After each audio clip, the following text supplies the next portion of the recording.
Welcome to Mixed Needs Mama podcast, where we talk about parenting mixed needs families and building a family culture that honors God and every member of our family. We're so glad you've decided to spend some time with us today. I'm your host, Terrie Hellard-Brown. I'm also a mixed needs mama. And what we mean by mixed needs is where we have a home where we have both neurodivergent and neurotypical members in our family. From what I've seen in my events and different places I've been talking with families, I would say that's about half of us who are dealing with both neurodivergent and neurotypical people within the same household. Sometimes it's the parents as well as the children. That's not uncommon because some of these developmental issues that are different, the way we process information and all of that, it's hereditary. So if a parent is ADHD or autistic, often a child will be as well. In our family, my husband is ADD, and we have 3 of our 4 who are neurodivergent. They show signs of ADHD or ADD and autism. They've all 3 been diagnosed with autism. And then our neurotypical daughter and I process things differently. Although I do believe I've seen signs of autism and different neurodivergent aspects in even the kids' grandparents and other members of our family, and many of their cousins are on the spectrum. So it is a hereditary thing, and we don't often talk about that, but it does seem to definitely have a hereditary component to it. Today, because we are in the middle of summer, hopefully your family will get to do some fun vacation things, and some of that may involve a road trip. I wanted to talk to you about road trips. Our family loves road trips. Even with them being adults now, they still love it if we're going to do a road trip. And it may just be a weekend trip, but sometimes we've gone where we've driven for 2 or 3 days, stayed somewhere for a week or 2, and then driven back, and they love it. And we do too. So it's such a fun opportunity to build family togetherness in a literal way, and also to build our relationships as we're driving cross country or across our state. So I've done other podcasts, and I'll put those links in the show notes from my other podcast about resources and books and things like that that you can use on your road trips and that are some of our favorites. And of course, now we have books on MP3s and DVDs. We have audiobooks, all of those things that we can use on the trip to keep everyone entertained. We have videos that we can put on the back of a seat and be able to watch movies. We've done all of that. One of the things we do is I usually have a hardbound book and we read it. Sometimes the kids will help read it, but usually I read it aloud to the whole family. And it's just something we've always done. As long as I don't have a problem with my voice, then I just read the whole book over the time of our trip. And that's always been a lot of fun. And we discuss the book together. We're all a bunch of book nerds, so it works well in our family. One of the specific things I want to talk about on this podcast is a portable regulation station, and we call that a road trip kit. We will have that available on my website, terriehellardbrown.com, and click on the shop. It isn't there yet, but it will be soon. If you do not find it there and you are still interested in purchasing one, you can contact me at contact@terriehellardbrown.com and just tell me you're interested in purchasing one of our road trip kits.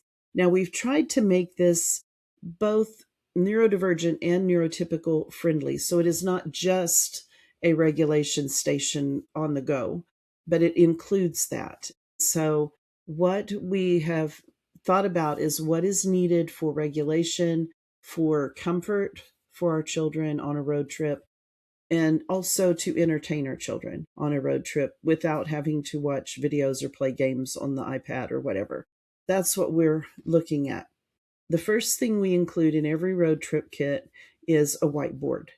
and it has a pen. We just include the one black pen, but you can, of course, get colorful whiteboard markers and use those. They can draw pictures then and things like that. One side of the whiteboard is plain white. The other side has lines for them to practice writing, and they're both magnetic. So we have magnets included in our road trip kit, and I'll talk about those in just a second.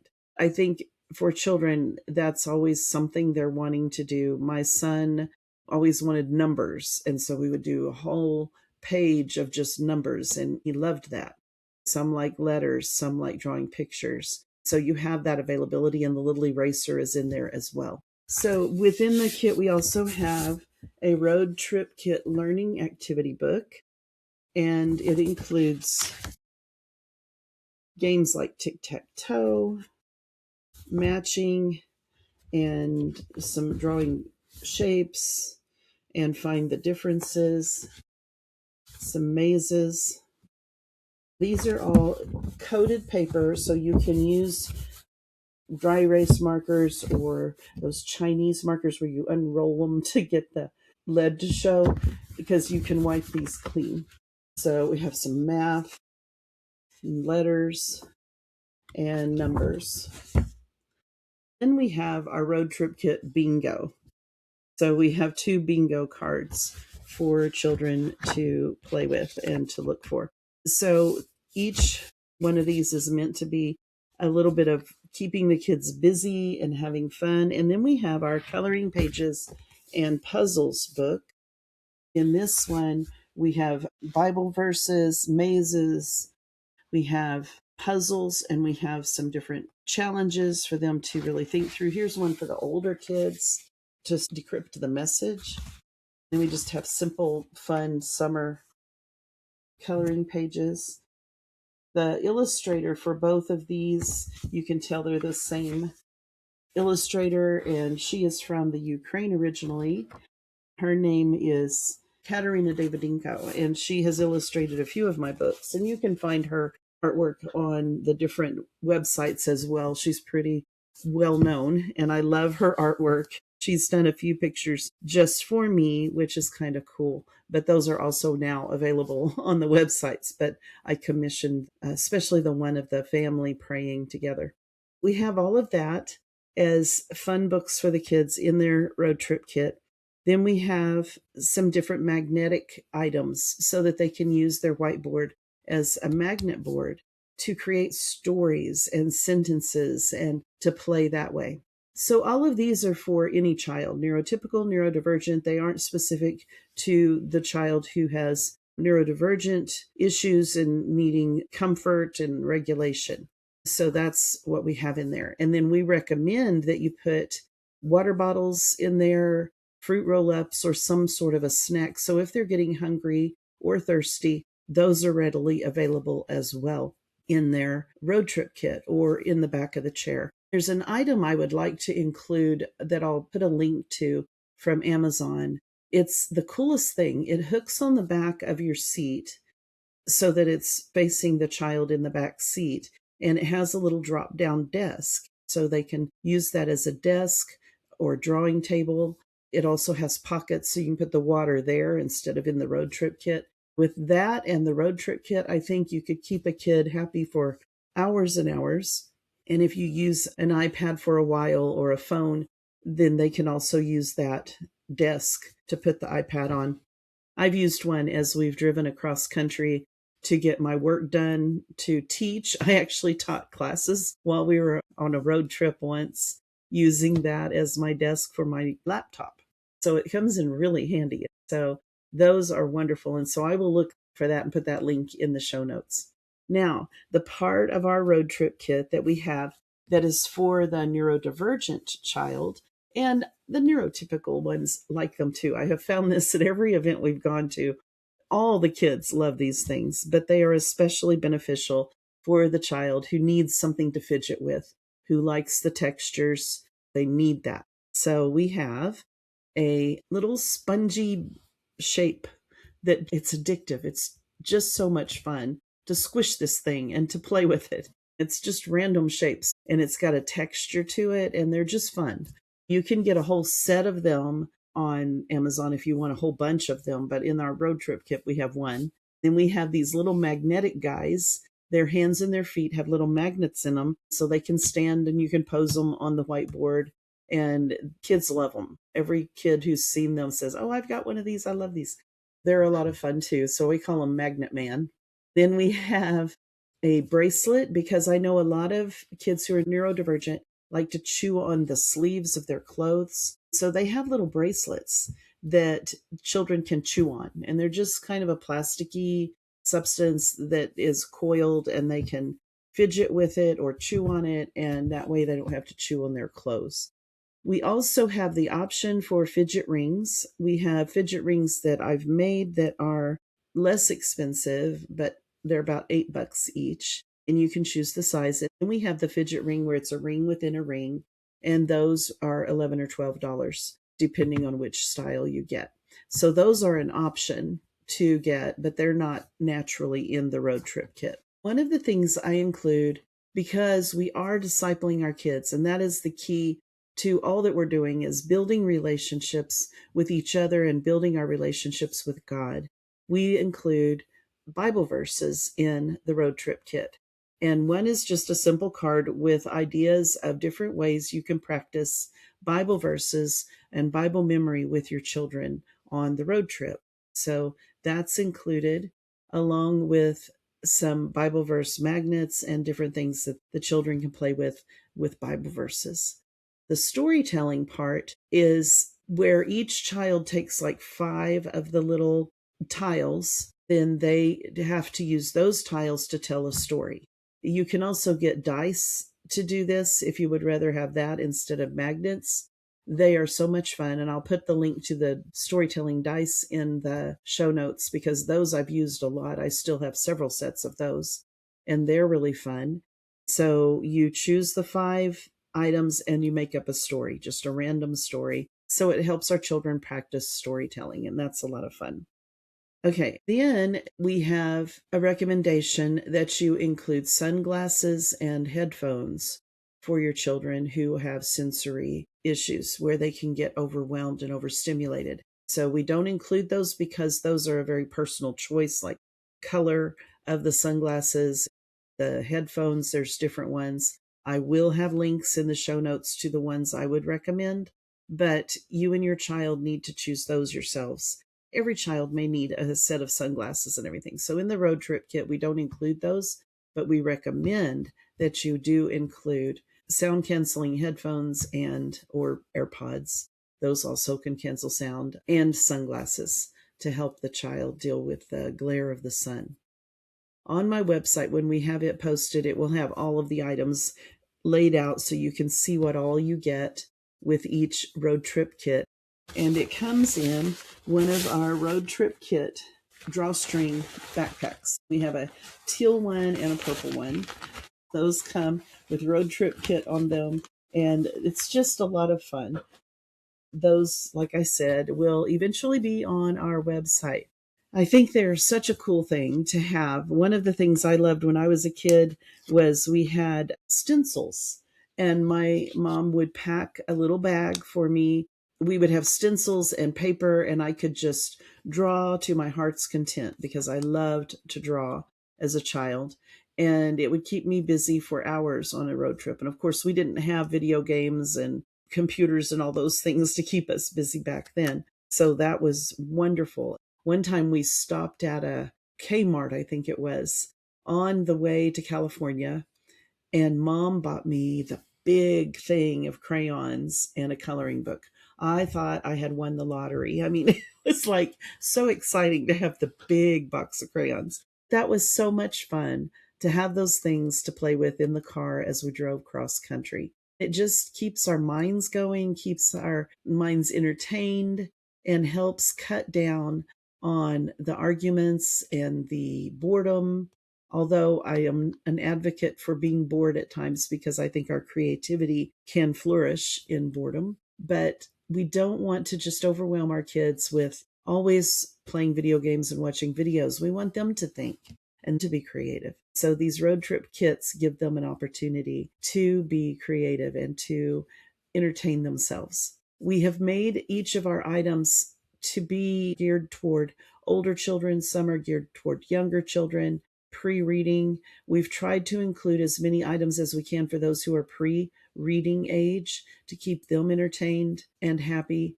So what we're doing is we're doing one version of the road trip kit that is focused more toward your pre-reading child, and one that is focused more towards your reading children, second grade on up.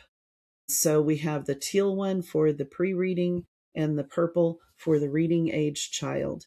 Even within the puzzle book, there are some puzzles that are geared more towards your older elementary and some that are geared toward your beginning elementary ages. So there is a wide range of activities. Then if you so choose to, in addition to the road trip kit, you can include some of our other materials to go in the bag. Like you could get Drandar for your middle grade and middle school children to read while you're driving, if they can handle that. And I'll mention car sickness here in just a second. We have that, and we have the coloring books and puzzle books that go with World of Pancakes and Izzy's notebook. You can include the books and the puzzle books and the coloring books with them. We also have a board book now called Mine, which is about Owen, who is Harper's little brother. If you know, Izzy and Harper are best friends in the Izzy's Notebook storyline. She has a younger brother, Owen, and Izzy has an older brother, Jesse. And eventually we will have stories about Jesse and his friends in novels and chapter books. Anyway, you can include those. With Owen, we have a brain building exercise workbook that is for pre-readers mostly. There are a few puzzles for those who can read and reason more abstractly, but the majority of the activities are for pre-reading.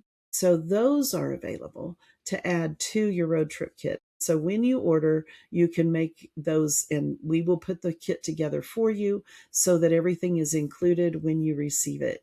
You can choose some of these extra items if you want to be added to it. Even if you don't want to order our road trip kit, you want to just create one, the thing you want to think about is, what is your child's need? What do they need? Are they overstimulated by the sunshine coming through the window? You might want to get one of those shades that can go on the window to block the sun. What is it like for them for long periods of time to not be able to run around and to sit in a car seat for a long time? What can we do? Now, we know that when our kids are young, we have to make more stops than we do when they're older. So we just build that into the road trip plan.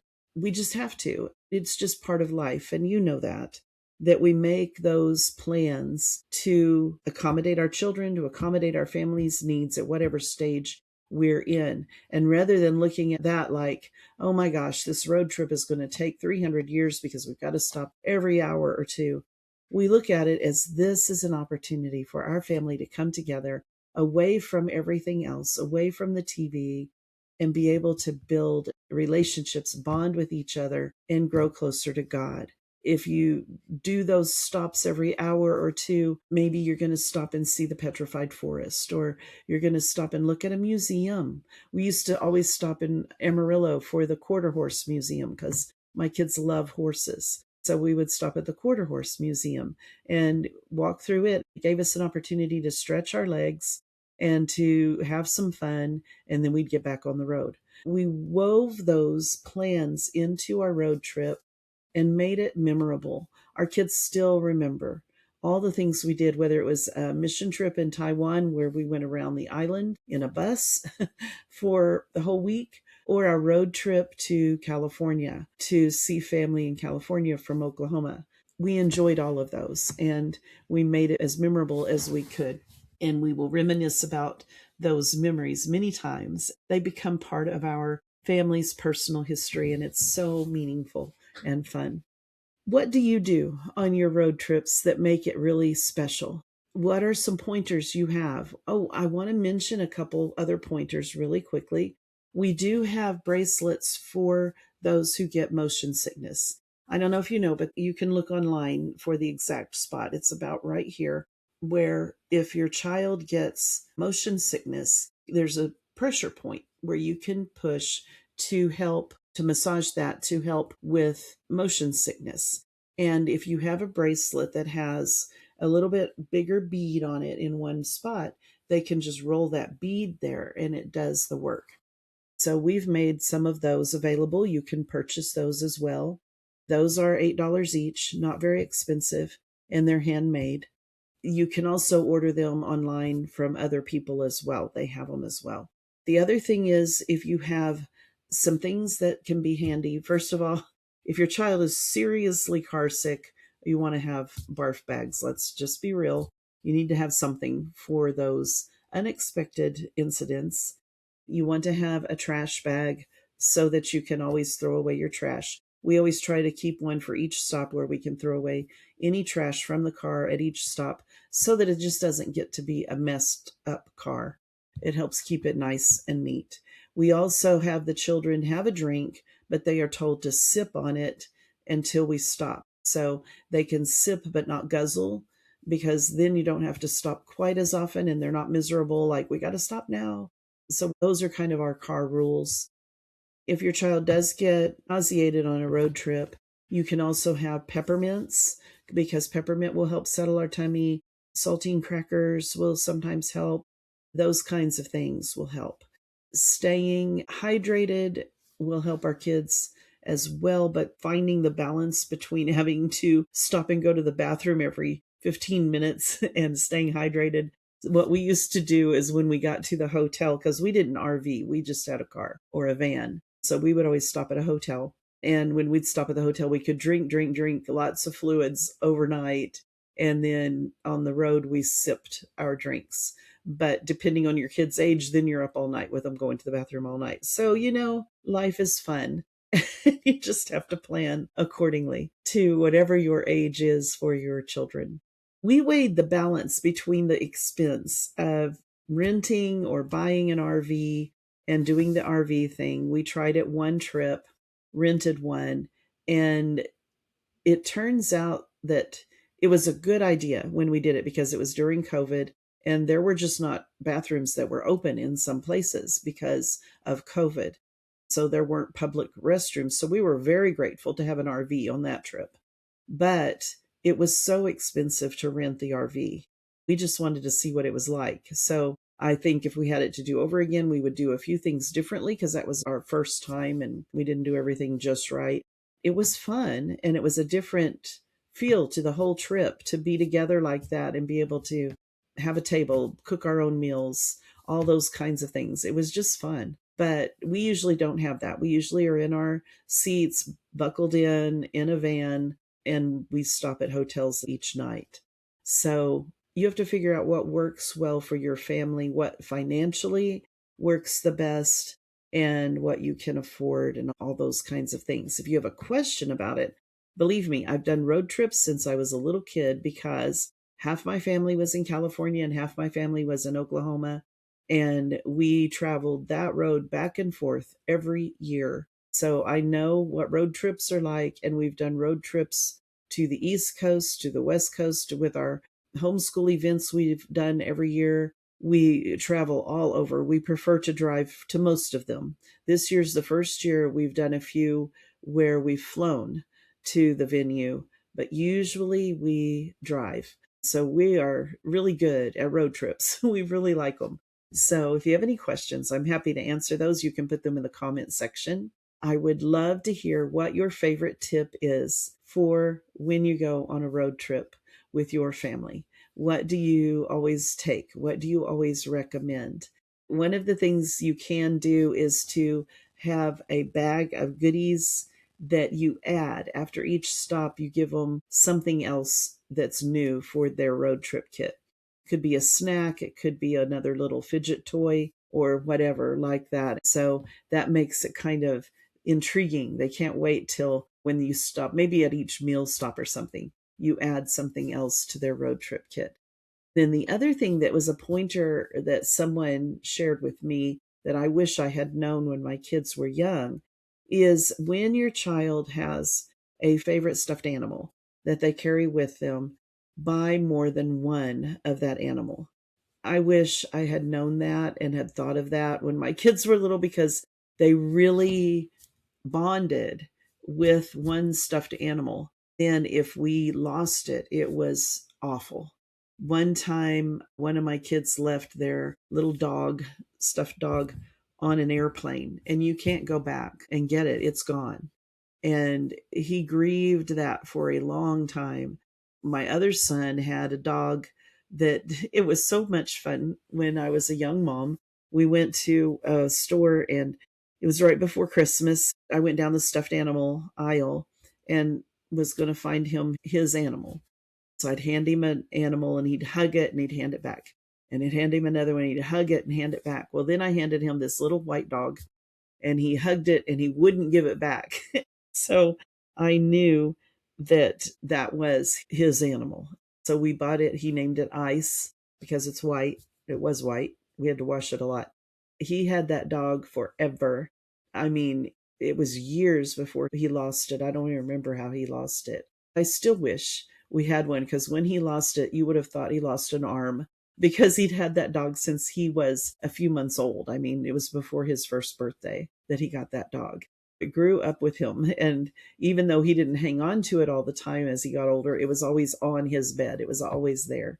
And my daughter has a whale that she has had her whole life. She's had a lot of stuffed animals and she still does. That's one of the fun things about girls is they can always have stuffed animals. She's had this whale since she was a year old. No, it was before she was a year old. And she's had him forever. And he's falling apart, of course. I wish we had gotten two of those so that if she had ever lost it, we had it. And also, as he's gotten really torn up over the years, it would be nice to have an extra one. When you're on a road trip and they leave that animal on the plane or they leave that animal in a hotel room and you never get it back, instead of having the crisis that can ensue from that, you can have a spare. And that's such a blessing. Of course, they do cope and they do get past it if you don't do that. But I thought that was a really neat tip from a mom to say, buy more than one and have those available. I've seen people do it with their dog treats as well, their dog toys, because their dogs have a favorite toy. So, it's a way for us to spend more money, but it also helps our kids to have that safety net for their emotions. Take that if you want and use that. I thought it would have been a really great thing when my kids were little. So we would love to hear from you, what your tips are, what you would suggest, and what you have found to be really helpful on road trips. Okay, one of the other things we always did was put a blanket covering the whole back seat. That way it was easier to clean the car when we got home because we could just pull that blanket out and wash it instead of having anything that spilled all over the seat. So that's something that I found really helpful when our kids were little. So think about those kinds of things that make your life easier as well. So if you have any questions about anything I've said or what we would do in a certain situation, a challenge that you deal with on traveling with your kids or whatever, ask it in the comments or let us know what your favorite tip is for road trips with your kids. Share those in the comments. We would love to hear from you.